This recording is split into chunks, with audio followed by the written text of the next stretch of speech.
Toast to first day in Cuba. First day in Cuba was unexpected. I knew I was coming home, but I didn't know I was coming home like this, so here's how my day started. I got here to Cuba at 3 p.m. or 2 p.m. Took a taxi. The taxi brought me back here. I get here, I end up falling asleep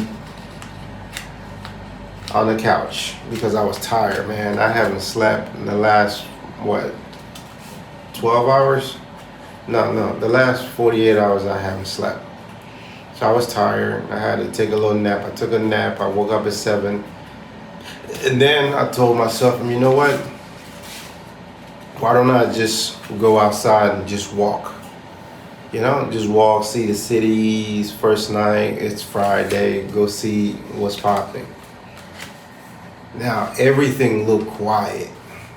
So I started thinking to myself, I've seen people record Cuba, Havana, Cuba. But why is it that I'm walking and because I was expecting the way people talk about it, it's like, oh, music is everywhere, I don't know, maybe I'm in a different location, maybe the location that you're in, people playing music loud all the time. But where I'm at right now, it's so quiet, you don't even know you have neighbors. So, which is good. It's good for the sleep. I don't know if it's going to be the same thing in the morning. People might wake up and music might start going. Tomorrow's Saturday, so Saturday might be different. But anyway, so I started walking. I walk all the way, I think it's called Malecon. So I walked by Malecon, seeing some views and just get some fresh air. And then I run into this one guy. At first I was going to keep walking. He pulls me and he's like, hey, my friend. You looking for chica? I was like, nah, I'm not really looking for chica. I'm here to explore something else. So if the chica comes with something else that I'm exploring, she could come. But, you know what it is. I mean, it's just me. Our world different. Some people are like, yeah, we're the chicas. No, first day, I didn't want no chica. I just wanted to have fun. So, and then we started talking.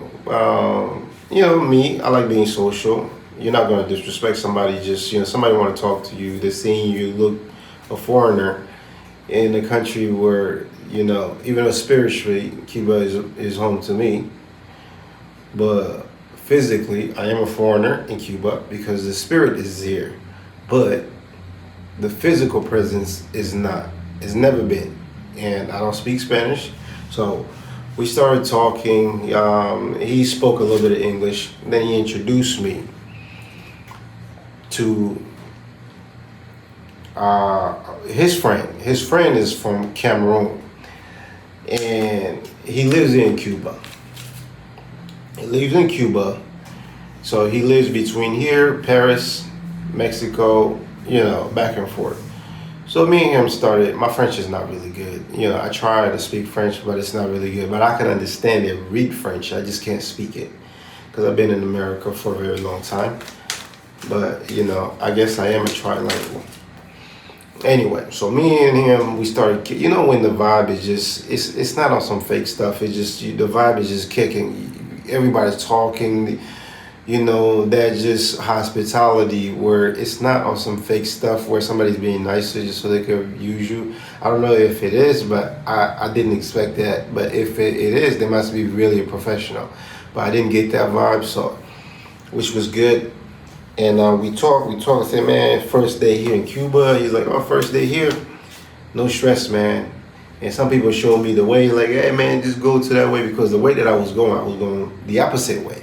The opposite way was just, I don't know if it's like prostitute or if it's just people and their girlfriends like to walk outside. It's a different vibe. In America, it's I guess I kind of like that, where people are sharing their love in the point where they're not buying shit just to buy shit, to show that there is love between them. They're actually walking around, just enjoying the air. you know, and that made me realize something, you know. And then I seen this one dude. He was short, and the girl was like what 6 foot tall, and he was carrying the girl. Yeah, I guess she wanted to be like Romeo and Juliet. Shout out to all the tall women. So the dude is carrying this tall ass girl. I didn't get to record it, but it was funny. You know, but that was another inspiring moment where people are just enjoying themselves instead of the whole social division between people, you know. And I didn't get to see that vibe. Maybe some people are faking it. I don't know if they're faking it, but the vibe is not the fake. When there's a vibe with the smile, you can't fake a social gathering filled with smiles. Unless you're really a good actor, but you can't fake that. So the vibe was very friendly, and me and the guy from you know from all over Cameroon, Paris, Mexico. So we ended up just sitting there. You know, he showed me his house. He's like, "Man, I live here." I said, "Okay, yeah, cool." He said, "My neighbor's having a birthday party, and across from him there's a bar. So on that bar they were playing music." So I said, "Okay, let me walk, you know, around, just see downtown, and then I'll come back, just so I could get a glance of what downtown is. So tomorrow when I wake up, I won't feel like I'm searching for something that I don't know where it is. So I already know what it is." That was the whole mission for today, was just to walk. I ended up walking, I said about 4 miles today. See, I walked 4 miles. I like to walk. Some people, they don't want to do that. They'll catch the cab or do something. No, I like to get the vibe.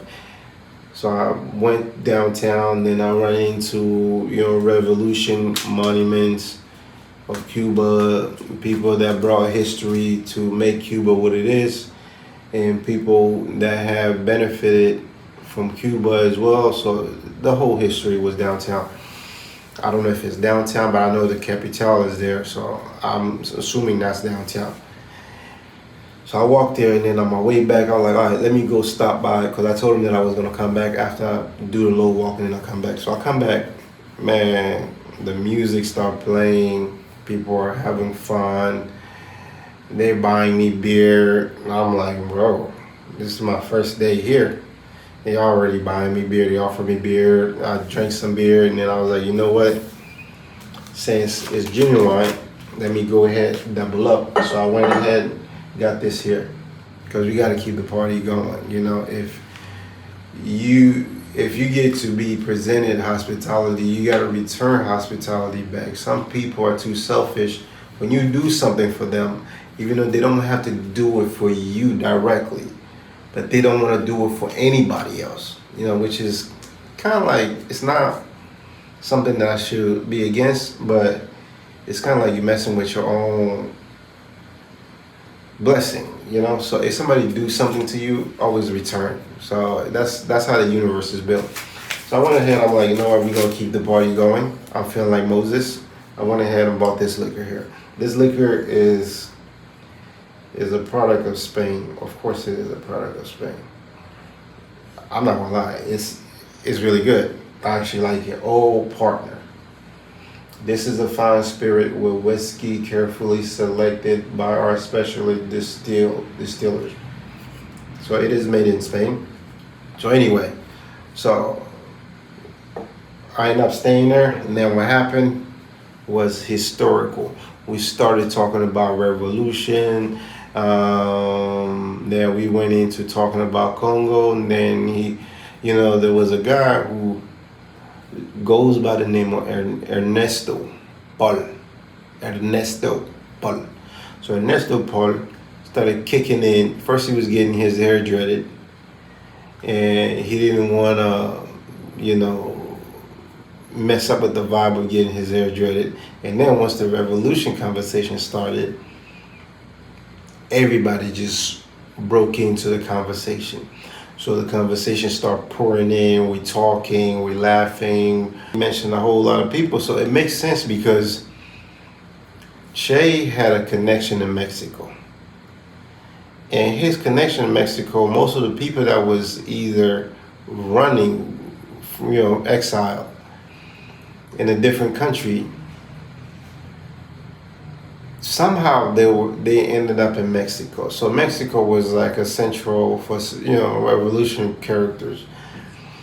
So we went into that conversation, and that conversation turned into him having to go against somebody else that read the stuff from a textbook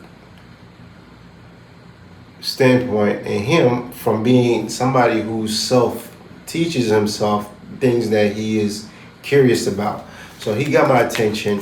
So it was a philosophy of a person who went to school, and then a philosophy who has been thought about revolution from a point of passion. So your parent teaches you, and then after your parent teaches you, you go on, you find different books. So he went on, he bought this one book, and then that book, I had to record the whole book, which took about 30 minutes. It was a long book. I'm probably most likely not gonna run into that book. That's what I was told, and I ain't never seen that book before. So it's written in Spanish. It's called Plaza de Revolucion. And I guess he's the only one that got that book. Maybe other people got that book, but it's in Spanish. So most likely it's not in America, it's here. So he brought that book out, and then he started pointing out pictures of what he was talking about. I was like, whoa, dog. He brought the facts. Through pictures, not through scriptures, but through pictures. So from that point on, everything just turned out. So I ended up buying, I was like, you know what, man, I'm gonna act like Moses. So I ended up having this. And what we exactly did, and one day, first day in Cuba, 4 hours later, I'm out there working on my dance moves.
You know, how Afro-Cuba moves, which is, how can I put this? And we ended up talking about rumba, how rumba is the center of every genre of music in Cuba. It's like the centerpiece. And when you go to Congo, rumba is the centerpiece of every genre of the music. So which is, it's the spirit of a people. That's what rumba is. Some people think rumba, was invented by somebody. Rumba was not invented by somebody. Rumba is actually a traditional music played to ease up the soul and the spirit of a people. You cannot, I repeat, you cannot go to Spain to become a well-respected rumba artist, but you have to know your roots and stay connected to the roots of African descendant and African tribes to keep that music alive, because it's a spiritual music. It is not a Spanish music. They give it a spin of being a Spanish music. It is not a Spanish music. There's no place in Spain where you could go and actually become a master of rumba. No, you cannot. It's a social gathering music. Everybody's bringing their spirit of the sound so they could create a music that could stay within the blood of a person relaxing, or a person just thinking about life. That's what rumba is. All right. So there is nobody that invented rumba. Like the original rumba is this and that. No, there is no such thing. There's no such thing. The only way you could go through rumba is collecting spirits of people who play instruments, different instruments. You bring them together and then you create the harmony of what is called rumba. And throughout South America, it has been advertised as if it's Spanish music. It is not Spanish music. It is African music, tribal music, put together under the spirit of bringing the sound together. As the community has a tribe or has different tribes that are trying to create an event. That's what rumba is. So that's why you see if a person is learning rumba, first of all, they got to master. They have to master how to become emotional, how to dance with the sound. When you know how to dance with the sound, whether it's the drum or it's whatever other instrument you want to bring in to be part of it, you have to connect, to have a spiritual connection with that instrument. The spiritual connection means you could dance with when you're playing that instrument. When you stiff, you wearing a sweater and then you playing a drum, that's silly. That's that's not creating the spirit. Because a drum, a person who's playing drum, if you look at the person who's playing drum, their hands is actually dancing on top of the drum. So as the hands is dancing and you're getting excited, that's why you see the sweat, because the person's actually dancing just through the hands. All right, so that's rumba. That's a little brief history. So we ended up talking about rumba. We ended up talking about different things and just how Cuba, basically is the library of South America's sound. And when you go to Congo, we go to Africa. Congo is the library of sounds in Africa. Everybody else have sound, but Congo creates more sounds.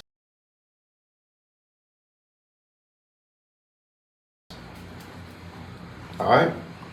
So that's what we got to, and I ended up getting change from my friend. His name is Paul. So Paul ended up giving me change. I had dollars. I had U.S. dollars. U.S. dollars that I took out. So he ended up giving me this money here. And these are some of the characters of Cuba. I don't know if you can see it. This is a 200 peso. So I'm gonna put it right here, and that's the back. This is 100 peso of Cuba. And it is, the person who's at the front is Carlos Manuel de Cespedes. So we'll put this here, flip this, because we gotta, let me see. The person who's in front of the 200 peso is Frank Pays. I think that's how you say it, Frank Pays. Okay, we got $500 peso. 50 pesos. 50 pesos. The person who's in front of it, this is 50 pesos. The person who's in front of it is Calixto Garcia Iniguez. Iniguez? I think Iniguez, that's yeah. So, and then we have 20 peso. So 20 peso, the person who's in front of it is Camilo Cienfuego. I gotta figure out who this is, because they have some characters that have Spain roots. So you kind of like see Spain plays a big role in Cuba, literally. So this is I've already showed this. This is so this is all the money that I have. I don't know how much I have. So we are balling. We are out here balling in Cuba, but don't tell nobody that we're balling. I am a broke dude just trying to have fun in Cuba. All right. So tomorrow I gotta get more change so I can have more fun. So I don't know. These are all the characters of Cuban revolutions and Cuban history. The funny thing is, I'm not gonna say anything, but I have not noticed a black character on these pesos.